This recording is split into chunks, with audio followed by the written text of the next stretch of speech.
जी अस्सलाम वालेकुम। उम्मीद है कि आप तमाम दोस्त खैरियत से होंगे।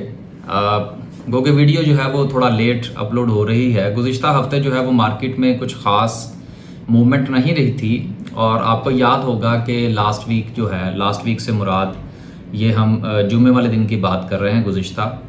तो उसमें भी हमने ये बात की थी कि यार हालात जो हैं वो मार्केट के एक पूरा हफ्ता जो है वो चलते हुए नज़र नहीं आ रहे। आज जो सबसे अहम चीज़ जिस पर बात करना है वो मॉनेटरी पॉलिसी है, जो कि हुकूमत ने जो है वो 7 तारीख को, हुकूमत से मुराद स्टेट बैंक ने जो है वो अनाउंस फरमाई और उसमें उसने 125 बेसिस पॉइंट्स का इजाफा फरमाया और शरह सूद जो है उसको उठा के 15% कर दिया। देखिए, मैं ज़ाती तौर पर जो हमारी आप कैलकुलेशन समझ लें, हमारी ख्वाहिश समझ लें या हमारी ख़बर समझ लें, 25 से 50 तक का जो है वो इजाफा मुतवक्के था, लेकिन हुकूमत ने तो मारा है छक्का। और आप अगर ये गौर फरमाइए, देखिए इस मॉनेटरी पॉलिसी के नतीजे में 2 चीज़ें जो है वो हमें थोड़ा समझने की ज़रूरत है। इन दोनों चीज़ों को हम आपस में लिंक करने की कोशिश करेंगे, फिर उसको हम स्टॉक मार्केट के साथ लिंक करने की कोशिश करेंगे इन दोनों चीज़ों को। देखिए, अगर आप गौर फरमाइए तो जब मामला पेश आया हुकूमत को IMF के साथ मुज़ाकरात में कि आपने जी एनर्जी प्राइसेस बढ़ानी है, लेकिन उसके बाद क्या हुआ कि हुकूमत ने ठक करके जो है वो पेट्रोल की प्राइसेस बढ़ाई, फिर बिजली की प्राइसेस बढ़ा दी, अब गैस की प्राइसेस बढ़ने जा रही हैं और फिर उसके बाद एकदम से जो है वो 125 बेसिस पॉइंट का इजाफा और शरह सूद 15% पे चली गई। अब ये देखिए, मैं किसी भी हवाले से पॉलिटिकली इसको कैलकुलेट नहीं कर रहा, लेकिन हमने ज़ाहिर सी बात है कि हमने अपने पैसे को तो देखना है। तो हुकूमत के ये इक़दामात इतनी जल्दी में, और शायद इसको आप ऑन टाइम कह लें, फैसले गलत हो सकते हैं, मैं इसकी तरफ नहीं जा रहा कि शरह सूद बढ़ाने का फ़ैसला दुरुस्त है या गलत है, मैं इस पर बात नहीं कर रहा। बात ये है कि जो काम इन्होंने करना है वो कर रहे हैं, गलत कर रहे हैं, सही कर रहे हैं, इसका फ़ैसला आने वाला वक्त करेगा। लेकिन इस वक्त सूरत हाल ये है कि हुकूमत ने 25 से 50 तक तो हमारी जो थी वो ख्वाहिश समझ लीजिए, लेकिन हुकूमत ने 125 का इजाफा करके इस मामले को फ़ौरन जो है वो हल कर दिया। हल क्या कर दिया ये बाद में पता लगेगा, लेकिन जो इन्होंने फ़ैसले करने थे इन्होंने फ़ैसले ले लिए हैं। मुश्किल फ़ैसले कह लें, गलत फ़ैसले कह लें, ना अहलियत कह लें, कुछ भी कह लें, लेकिन हुकूमत ने ये फ़ैसले ले लिए हैं।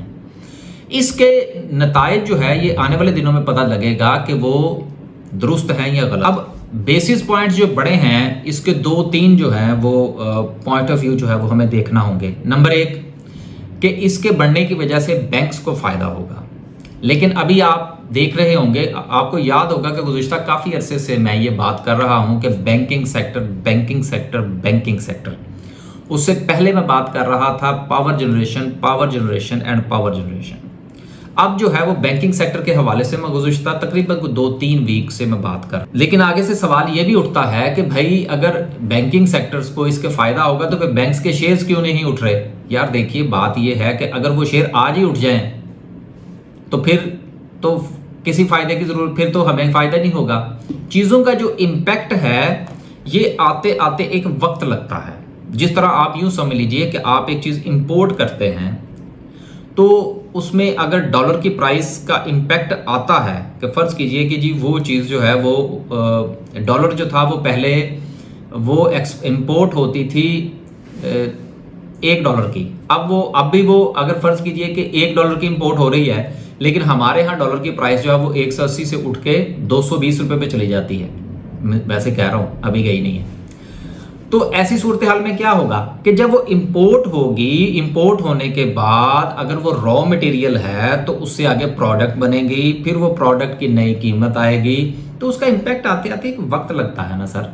तो इसी तरह से ये जो पॉलिसी रेट्स वगैरह होते हैं इनका भी एकदम से फ़र्क नहीं पड़ता। दूसरी चीज़ ये है कि जो कुछ IMF की तरफ से कुछ रुकावटें हैं कोई लेन देन के मामलात में बैंक्स के साथ, जो कि मुझे उम्मीद है जो देखिए जितने भी बातें होती हैं, जितने भी एनालिसिस होते हैं वो हिस्ट्री की बुनियाद पर होते हैं।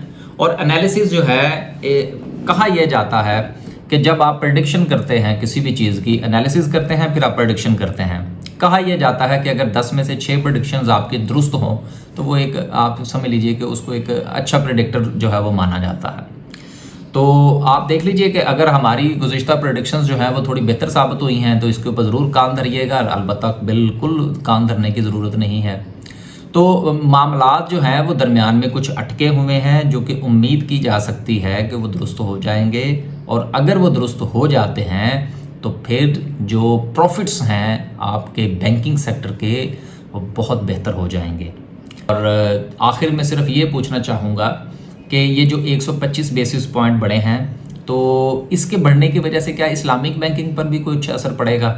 ये ज़रा प्लीज़ ज़रूर कमेंट कीजिएगा कि क्या ये जो शरह सूद बढ़ी है ये 125 बेसिस पॉइंट्स, तो इस शरह सूद के बढ़ने से क्या जो हमारी इस्लामिक बैंकिंग है उसके निज़ाम पर कोई फ़र्क पड़ेगा कि नहीं? उनका कोई तकाफुल शकाफुल या जो रेंट सिस्टम है वो महंगा होगा या नहीं?